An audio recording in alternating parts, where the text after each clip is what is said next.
Good afternoon, council. This is the bailiff. Mr. Daniels, can you hear me okay? You hear me? Yes, I can. Thank you. Mr. Rodriguez, can you hear me okay? I can, yes. Thank you. Thank you. Before we begin, please note the oral argument is being recorded by the court and live streamed for public access. Any audio or video recording of the argument by any person unaffiliated with the court is prohibited.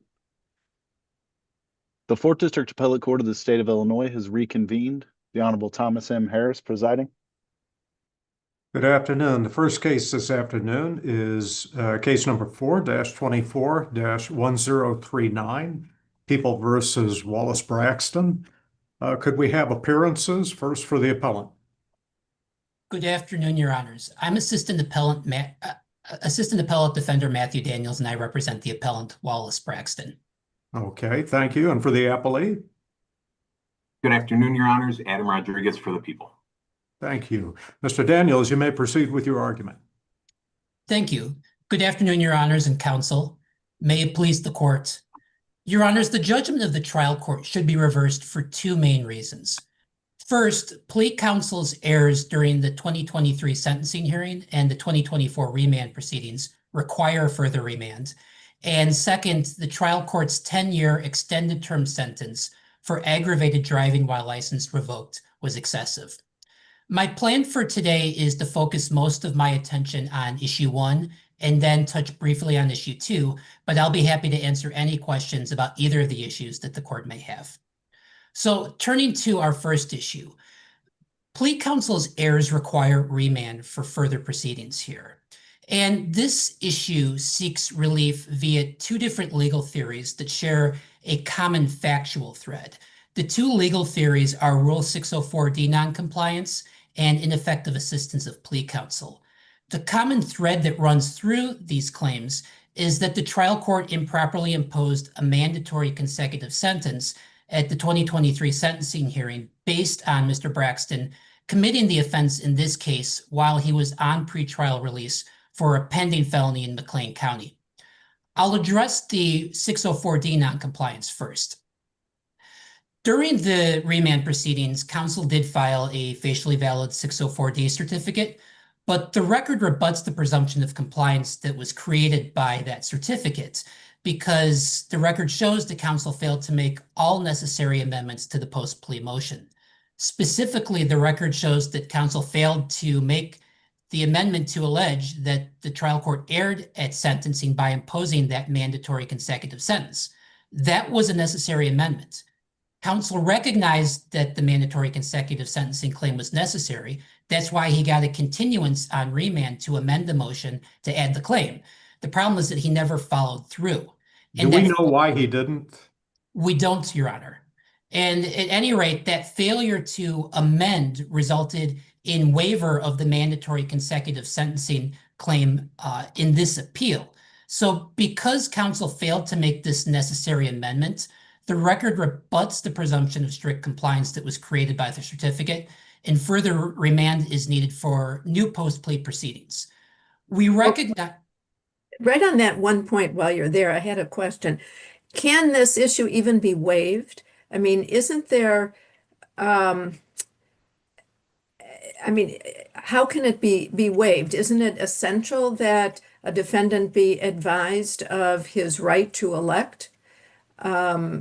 Which law to be sentenced under if there's been a change prior to his being sentenced? Your Honor, I don't know the exact answer to your question. I certainly understand the logic of it. To be frank, the way we did frame this was looking at it through the lens that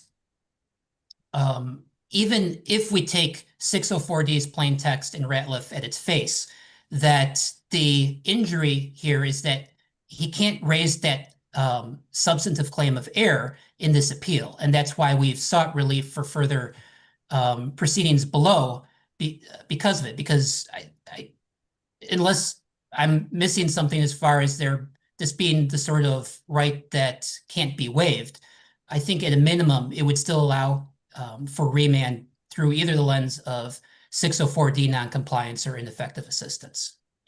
So with that in mind, since we've established that there was 604D noncompliance here, further remand is required. And we recognize that that would be a second remand, and it is warranted here because this is not a case where the People versus Shirley exception applies. And that's because Mr. Braxton has never received a full and fair hearing on the mandatory consecutive sentencing claim. What Shirley and the cases from this court that have applied Shirley have in common is that in all of those cases, the defendants there had all of their claims adjudicated. And that didn't happen here because Mr. Braxton's mandatory consecutive sentencing claim was not, he didn't get a full and fair hearing on that claim. It certainly didn't get raised in the 2023 post-plea proceedings. And during the 2024 remand proceedings, plea counsel never followed through to actually make that amendment. I recognize that he makes a passing reference to the claim during oral argument on the motion on remand, but it's literally just 10 words that he tacked on in sort of a half-hearted manner at the end of an otherwise terse argument. And that isn't sufficient to be a full and fair hearing where he didn't cite any authority, he didn't develop that argument at all. What that motion hearing really was an empty formality that served no purpose beyond clearing a procedural hurdle to send the case back to this court. And that's the textbook example of when Shirley does not apply. And this court's recognized that textbook example in cases like Guth and Monroe and Bruce. So turning to the ineffective assistance of plea counsel claims. Again, this is the underlying common thread is this mandatory consecutive sentencing issue. So what we've raised on appeal here are two separate ineffective assistance claims. One that occurred at the 2023 sentencing hearing and one that occurred at the 2024 remand proceedings. What I'm planning to do is discuss the deficient performance prongs for each of those two claims first, then circle back to the prejudice prong. So starting with the 2023 sentencing hearing, the deficient performance there was that counsel misapprehended the law regarding mandatory consecutive sentencing. And to sort of set the table with the relevant background facts and law for that claim, keep in mind that when Mr. Braxton committed this offense in April of 2021, he was on pretrial release for a felony in McLean County. And at that time, that fact pattern would have triggered mandatory consecutive sentencing under the Code of Corrections. But before Mr. Braxton's sentencing date in this case, the legislature amended the Code of Corrections and made that fact pattern a grounds for permissive consecutive sentence and eliminated the mandatory consecutive sentencing trigger. And that change in the law took effect about 5 months before Mr. Braxton was sentenced in 2023. Nevertheless, at the actual sentencing hearing, the state insisted that that fact pattern continued to trigger mandatory consecutive sentencing, and plea counsel acquiesced in that understanding of the law. And that's what demonstrates the misapprehension of the law, which gives rise to the deficient performance there. Now, regarding that particular piece of deficient performance, the state doesn't address the 2023 deficient performance at all in its brief, and thus forfeits any response to it. Turning to the 2024 remand proceedings, there, the deficient performance is simply counsel's failure to make that amendment to include the necessary, to add the mandatory consecutive sentencing claim to the post-plea motion. And he got that continuance on remand specifically to add that specific claim, and then he never made the amendments. And there can't be any reasonable trial strategy that would excuse that failure. On appeal, the state tries to sidestep this deficient performance in two ways, and both of them fail. First, the state argues that there's no deficient performance because the mandatory consecutive sentencing claim was meritless, so if it had been added to the motion, it wouldn't have gone anywhere anyway. And that's incorrect, and this gets to what Justice Zinoff was alluding to a few minutes ago. At the time of the sentencing hearing in 2023, the law had already changed regarding mandatory consecutive sentencing and making this fact pattern permissive. So Mr. Braxton did have the right to elect between the old law and new law regarding consecutive sentencing. He was deprived of that opportunity to elect. The court certainly didn't advise him of that right to elect. And there's no record evidence that he expressly waived that right that no one ever advised him of. And so that was a violation of his due process rights. And as a consequence of that due process deprivation, based on that misapprehension of the law that both the lawyers and the judge sentencing judge had in 2023, the trial court imposed a mandatory consecutive sentence. So because of that due process violation that prejudiced Mr. Braxton, his post-plea mandatory consecutive sentencing claim would have prevailed had counsel simply actually followed through in making that amendment and meaningfully litigating it on remand. Now, the second way the state tries to sidestep this deficient performance is by arguing that the trial court didn't actually impose a mandatory consecutive sentence and imposed a permissive consecutive sentence instead. And that's clearly rebutted by the record. The clearest record evidence that this was a mandatory consecutive sentence are the trial court's own words on remand on the court date where it granted that motion for a continuance for counsel to make the amendment to the motion to include this mandatory consecutive claim. And in granting that continuance, what the trial court said in so many words was that I'm granting this motion because back in 2023, we were all still under the impression that the old law was in effect. And I thought I had to impose a mandatory consecutive sentence because of this fact pattern. That should begin and end any dispute about whether this was a mandatory consecutive sentence. So turning now to the Strickland prejudice here, Mr. Braxton was prejudiced by plea counsel's deficient performance. And that's because this case is like People versus Mescal. In Mescal, like here, the appeal involved an ineffective assistance claim alleging that sentencing counsel misapprehended the law of mandatory consecutive sentencing. And what Mescal held was that where sentencing counsel's misapprehension of mandatory consecutive sentencing law resulted in the trial court failing to exercise any discretion in imposing consecutive sentences, then Strickland's prejudice is satisfied. And that's precisely what we have here. And we know that again from what the trial court said on remand in granting that continuance, where he talks about the fact that he thought he had to impose consecutive sentences here. So because we have established both deficient performance and prejudice, we've established ineffective assistance, and the relief Mr. Braxton would be entitled to would be remand for further proceedings. The one wrinkle that I will flag, though, regarding the relief for the ineffective assistance claim is that the remand relief would not be identical for these two claims, simply because of the different procedural postures in which the two separate errors occurred. So since the first error that I talked about, the 2023 sentencing hearing, happened at sentencing, that ineffective assistance claim would give rise to remand for a new sentencing hearing, whereas since the failure to amend on remand happened during post-plea proceedings, the relief that he would be entitled to would be remand for further post-plea proceedings.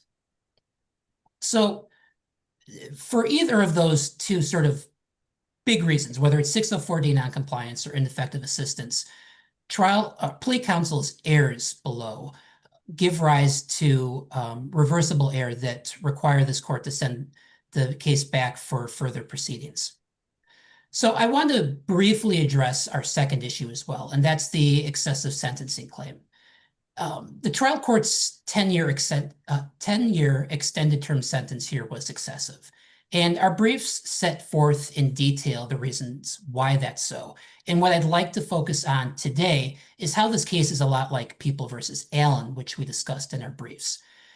Both of those cases involve defendants with very extensive criminal histories who were sentenced in the context of cases where the applicable sentencing rules created by the legislature expressly took into account much of each defendant's criminal history. In Allen, it was the provision in the Code of Corrections that made him exable by background. Here we have two different sort of statutory rules that come into play. One is within the driving while licensed revoked statute itself. By virtue of the fact that Mr. Braxton has committed this offense more than 24 times, that elevated this offense from its base level Class A felony all the way up to a Class A misdemeanor, all the way up to a Class 2 felony. Layer on top of that his criminal history also made him extended term sentencing eligible. And what Allen teaches is that in situations like this, where the sentencing rules that the legislature have created account for the aggravation that's inherent in the defendant's recidivism. The question on review when analyzing an excessive sentencing claim is how much weight does the defendant's criminal history carry as additional aggravation that the sentencing rules don't already account for. And here, there's not enough residual aggravation in Mr. Braxton's criminal history that the elevation of the class of the offense from a Class A misdemeanor to a Class 2 felony hasn't already been accounted for, coupled with the fact that he's extended term eligible by background. So it's another way of saying that there was an abuse of discretion here because the trial court overestimated the residual aggravation that Mr. Braxton's criminal history carried. And so as a result, that 10-year sentence is not supported by the aggravating factors the trial court found, because beyond criminal history, the only other aggravating factor the trial court found here was general deterrence. And that on its own, or coupled with the residual aggravation from the criminal history, isn't enough to get him up to a 10-year sentence. And so that makes it manifestly disproportionate to the seriousness of the offense, much like in Allen. And I'll point out that Allen, which we discussed in our brief, both of our briefs, is a case the state did not directly respond to in its brief, and so they forfeited any opportunity to respond to it here. But what we're asking for in issue 2 is, like in Allen, for this court to exercise its Supreme Court Rule 615b4 authority to modify Mr. Braxton's sentence to a term of years that is both proportionate to the seriousness of the offense, as well as the aggravation and mitigation that were presented at the sentencing hearing. So if there are no other questions from the court, we would ask that this court reverse the judgment of the trial court. All right, thank you, Mr. Daniels. You'll have time in rebuttal. Mr. Rodriguez, you may proceed. Thank you, Your Honor. Once again, good afternoon, Your Honors, counsel, and may it please the court. A second remand for compliance with Rule 604D is not required, where defendant both forfeited and waived his claim of sentencing error, and the record rebuts the presumption of compliance, and the record, does not rebut the presumption of compliance arising from the filing of the Rule 604D certificate.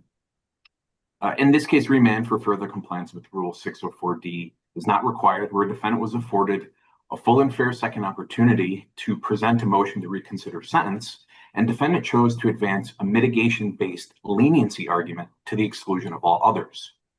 Indeed, the record shows— Counsel, excuse me, wasn't his attorney ineffective for failing to raise this claim regarding permissive, regarding the change in the law? Sure. No, Your Honor. And the reason why is because, as this court's well aware, Strickland's analysis regards to prejudice in this context is evidence-based and result-orientated. And so the people certainly agree that in 2023, counsel misrepresented that mandatory consecutive sentencing applied. In the 2024 proceedings, counsel directly informed the court, I confess error on this issue, that was incorrect and that was wrong. So in 2024, any taint that may have existed as a result of counsel misrepresenting the applicability of mandatory consecutive sentencing in 2023 was wiped clean. And certainly the cases that counsel cites regarding other defense counsels who are ineffective, that's because they persisted in a mistaken belief that they couldn't file a motion because it was, barred by res judicata, or they thought the circumstances of their case prevented them from doing so. That's not what we have here.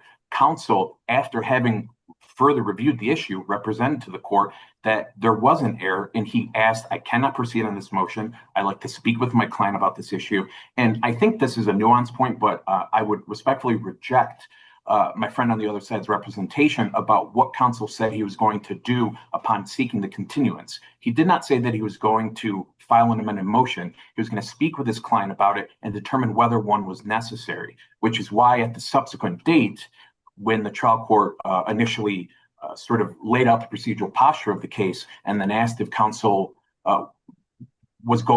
had intended to file a motion to reconsider and one was not on the record, therefore, was that because counsel did not believe one was necessary? He said, yes, Judge. So certainly that was an affirmative choice that he made indicating that he had reviewed the issue and determined it was not one of merit. And Mr. certainly, Rodriguez, may I interrupt you for a moment? And why don't you, just for the sake of my question here, assume something. Assume that the state of the law is that the trial court has an affirmative duty to inform a defendant of his right to elect. Given the situation we have here in terms of the amendment to the sentencing statute at issue. And it is something that can't be waived by a defendant. So waiver is off the table. How does your argument proceed using that as a premise that this is not a waivable issue? sure. So under Your Honor's hypothetical, in the 2024 proceedings, when defense counsel informed the trial court that he had incorrectly confessed that mandatory consecutive sentencing applied, at that moment, the trial court was absolutely aware that it was entitled to exercise its discretion and consider permissive consecutive sentencing. And indeed, as the record shows, the trial court indicated to the parties, or it represented on the record to the defendant, that the parties and the court had initially erred in their belief that mandatory consecutive sentencing applied, but it then understood that permissive consecutive sentencing.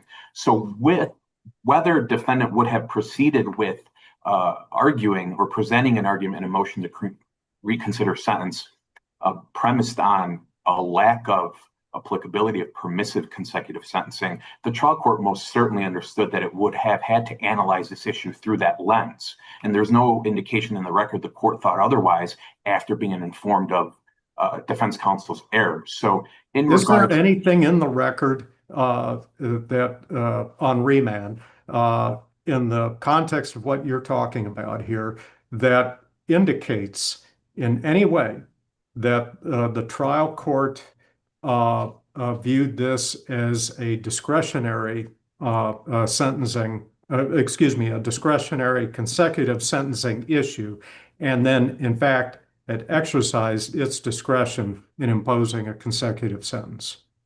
So I would point the court to two locations. At R65 of the record, when the court was informed or was informing defendant of this issue, the court stated directly, whereas the statute has now been changed in Illinois, when all of us started practicing law, this situation was a mandatory consecutive situation. The defendant acknowledges that statement, and the court follows it by saying, and they changed the law on us old guys, and now it's a permissive or non-mandatory. So we have to do a different type of evaluation. And the second area I would point the court to is the totality of the motion to reconsider sentencing hearing, where it is clear that the trial court was exercising its discretion. The court referenced that the fact that defendant had presented mitigation, it considered the issues, and it was very clear on the record that the court was balancing both the aggravation that had initially been presented and the arguments that counsel was making. And the arguments that counsel was making were a mitigation-based leniency argument.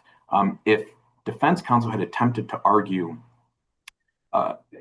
against permissive consecutive sentencing, either under 5-8-4C3, which is the bond-on-bond felony situation, there would have been no merit to making that argument. It's very clear that permissive consecutive sentencing is allowed when a defendant is on bond for a felony offense and then is convicted for a second one while on bond. And that's exactly the situation we have here. And furthermore, the people argued that under 5-8-4C1, the court would have looked at permissive consecutive sentencing based on the nature and character of the defendant, the particular circumstances of the offense, and the belief that the court needed to impose a permissive consecutive sentence to protect the public from the defendant's criminal conduct. And if you look at the arguments that were presented to the court, it certainly was analyzing that issue through that lens as well. So if there had been any attempt to make an argument against permissive consecutive sentencing in regards to C1's applicability, the court would have rejected it as well. And the record shows that there would have been no legitimate basis to argue against that. So I think when you look at those two areas, the court certainly was exercising its discretion after it was clearly aware that this was an area where it had discretion and it was not mandatory consecutive sentencing. Your Honors, I'd like to address the Strickland claim for a moment. Under Strickland, defendant cannot satisfy the deficient performance prong because there is no likelihood he would have prevailed on his motion if he had included a Rule 604D claim based on how permissive consecutive sentencing did not apply to defendant's case, which is, I think, part and parcel with the argument I was just making a moment ago. As such, counsel was not deficient for failing to make a meritless argument. And in regards to prejudice, defendant cannot satisfy the prejudice prong of Strickland because the record supports the ultimate finding that a permissive consecutive sentence was necessary to protect the public from defendant's continuous criminal conduct, to vindicate respect for the law, and to deter others from engaging in similar egregious patterns of criminal conduct. But counsel, if I could ask, weren't there mitigating factors that were presented during the sentencing hearing that if the court would have perhaps articulated some reasoning with respect to that, I mean, wouldn't it have been possible that a permissive approach would have been taken by the court and these mitigating circumstances could have changed the outcome, that it wouldn't have been mandatory consecutive? Are you talking about at the motion? Second sentencing, right. Mm-hmm. Okay. The trial court indicated, Judge, that it had considered the arguments that had been presented at the initial sentencing. And at the initial sentencing, defendant presented a mitigation-based leniency argument, a rather broad argument that he was based on his familial background and based on substance abuse history and other issues that he was asking the court to take leniency on him for this offense. And the trial court indicated that nothing it had heard, whether at the initial sentencing hearing or what was presented at the amended motion to reconsider sentencing hearing, would have changed its thought process on that. And as to that point, that shows that the court most certainly did consider at the subsequent hearing the mitigation argument the defendant had initially made. And as the record shows, it was the same argument the defense counsel raised the first time. There was nothing new there. And that's particularly because, as I argued previously, there would have been no merit to arguing against permissive consecutive sentencing, either based on the bond-on-bond subsection of C3 or based on the more detailed analysis that the court would look at under C1 of the applicable statute. So based on that, counsel made an affirmative choice to make a mitigation-based leniency argument to the exclusion of all others. And that certainly, I think, was a tactical choice given the sort of egregious nature of defendant's conduct and the facts and circumstances of the case, which didn't support, in good faith, making an argument to the contrary against permissive consecutive sentencing. Your Honors, my friend on the other side indicated during his argument that the people had forfeited any analysis of review of some of his case law, specifically Guth and Monroe. I do want to respond to that briefly. Guth and Monroe were general parenthetical citations. They were not in-depth analyses. To the extent that those analyses of those cases were not adequately developed, the people didn't forfeit anything. Moreover, as this court's well aware, forfeiture is a limitation on the parties and not the court. This court's more than capable of reviewing Monroe and Guth and seeing if they have any applicability to this case. But even looking at the parenthetical citations that defendant provided, they most certainly don't. In Monroe, defense counsel mistakenly believed that he couldn't file a motion to reconsider sentence, thus rebutting Rule 604D's certification required to make all necessary amendments. Unlike Monroe, defense counsel here didn't persist under a mistaken belief regarding the applicability of mandatory consecutive sentencing or that he couldn't file a motion to reconsider sentence. Counsel brought the issue to the court's attention, asked for time to discuss the issue with his client, and to possibly file any amended motion to reconsider if necessary. And he ultimately affirmatively represented to the court at that future court date that he did not intend to file one and one was not necessary. Furthermore, in Guth, as the parenthetical cite indicates, that case was remanded for further Rule 604D compliance, where defense counsel erroneously believed he could not file a motion to reconsider sentence based on res judicata resulting from a previously filed motion. Once again, an erroneous belief that defense counsel cannot file a motion to reconsider is different than counsel here affirmatively representing to the trial court that he determined a new motion was not necessary. So I certainly don't believe that either Monroe or Guth are applicable to this case, since those deal with counsels who persisted in an erroneous belief, and whereas counsel here not only brought to the court's attention that he had reviewed the issue, but ultimately indicated he did not believe one was necessary. Counsel, I'd like to go back for a minute just to be sure I understand your argument. Are you contending today that the trial court imposed a discretionary consecutive sentence? You talked about the arguments that counsel made. The court was aware of that. And is that what you're referring to in the record, to have us follow your argument and conclude that this trial court did impose or use its discretion to impose a consecutive sentence? Your Honor, my argument is that I think the record supports the ultimate finding that a permissive consecutive sentence would have been applicable when applied in this case. Certainly, the trial court did not make any definitive statement saying, I am imposing a permissive consecutive sentence. But based on the case other people cited, the trial court's not required to make that sort of definitive pronouncement. It is required to show, based on the record's totality, that a permissive consecutive sentence would have been appropriate. And if the trial court abuses discretion in that regard, in not applying one, or if the record did not support the application of a permissive consecutive sentence, then that would be an abuse of discretion.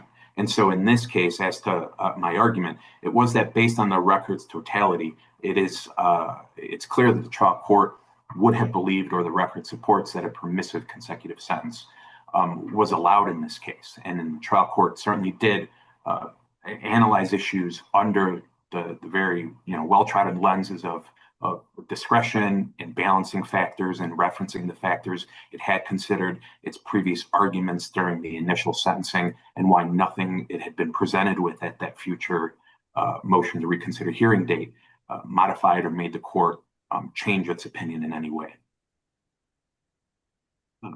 Your Honor, thank you for the clarification. Go ahead. Thank you. With the time I have left, I would like to address issue 2.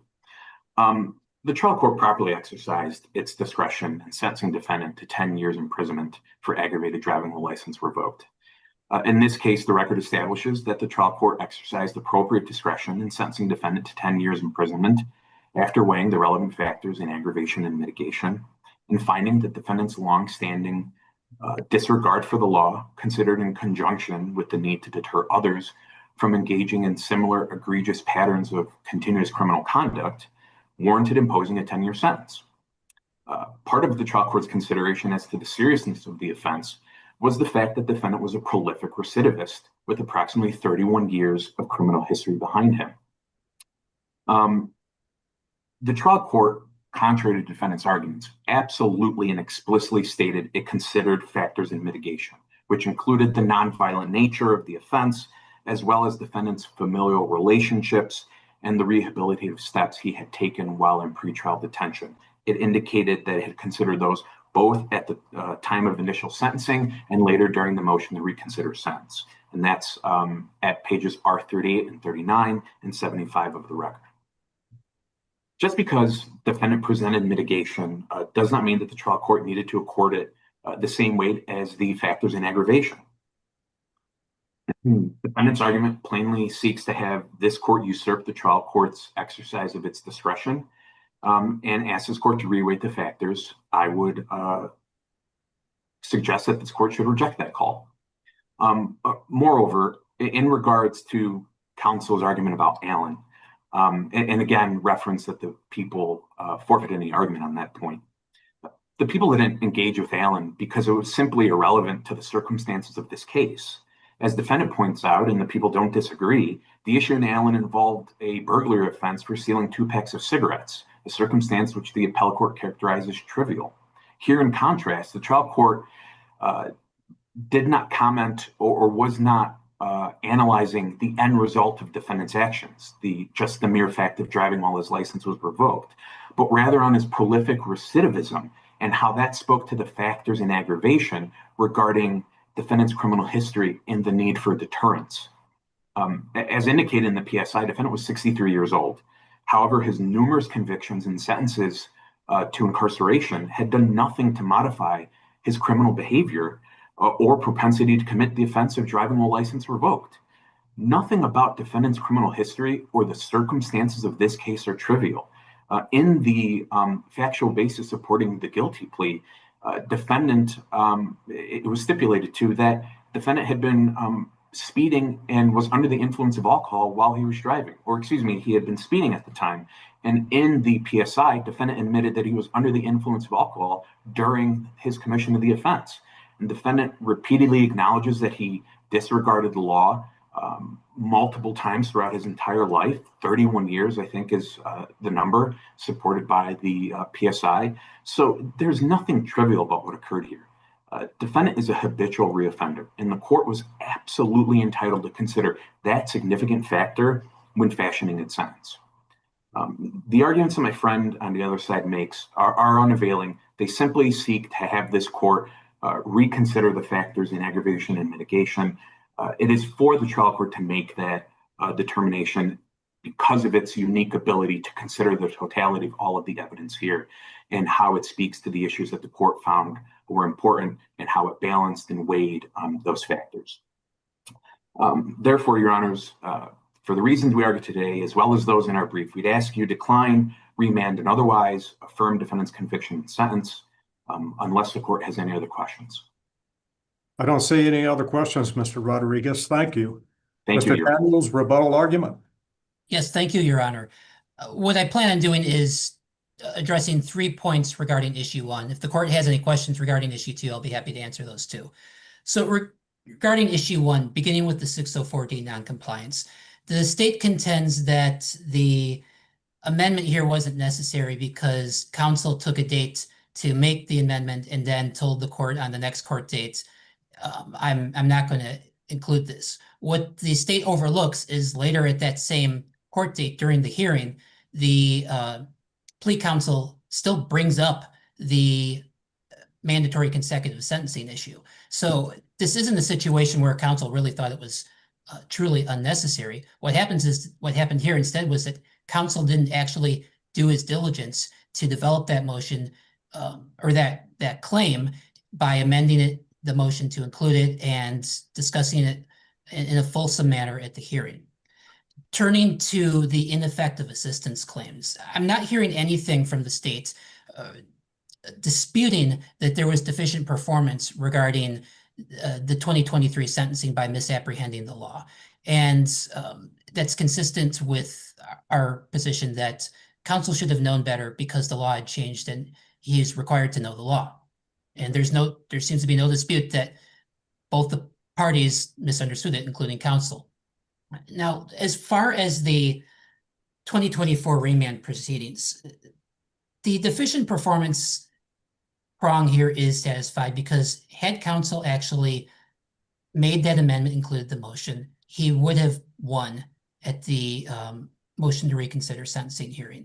The trial court pretty much telegraphed that when he said what he said in granting the continuance. I know that the states quoted a couple of lines from the court's remarks during that continuance request. What got overlooked is what the trial court said just moments earlier when he was explaining to Mr. Braxton what was going on and why he was granting this continuance. And what the trial court said was, so we treated it as these two cases had to be dealt with consecutively, or yes, consecutively. One had to run after the other, so they were stacked on top of one another.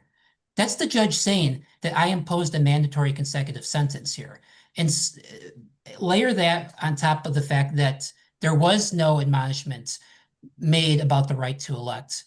All counsel had to do on remand was just put that into the motion and actually develop it at arguments. He would have won that. And as far as the Strickland prejudice, what the state does not address in arguments is our point about Mescal, that it stands for the proposition that where a defense counsel's misapprehension of the consecutive sentencing law results in the trial court imposing a sentence where the judge doesn't exercise any discretion, that satisfies Strickland prejudice. And in fact, the state pretty much concedes as much in its brief at pages 25 and 26 when it addresses Mescal. When it's the subtext of what it's saying is that if this court finds that there really was a mandatory consecutive sentence imposed, we lose on prejudice. And that's precisely the case here. And we know that because those are the words that came out of the judge's mouth on remand. So because there was Strickland prejudice here, Mr. Braxton has satisfied ineffective assistance for either of those two claims, and that allows him to be entitled to remand for further post-plea proceedings. And if there aren't any other questions from the court, we would ask that this court reverse and remand for the reasons that we've discussed today at arguments, as well as for the reasons that we've set forth in our briefs. Okay, thank you, Mr. Daniels. Thank you, counsel. The court will take the case under advisement and will issue a written decision.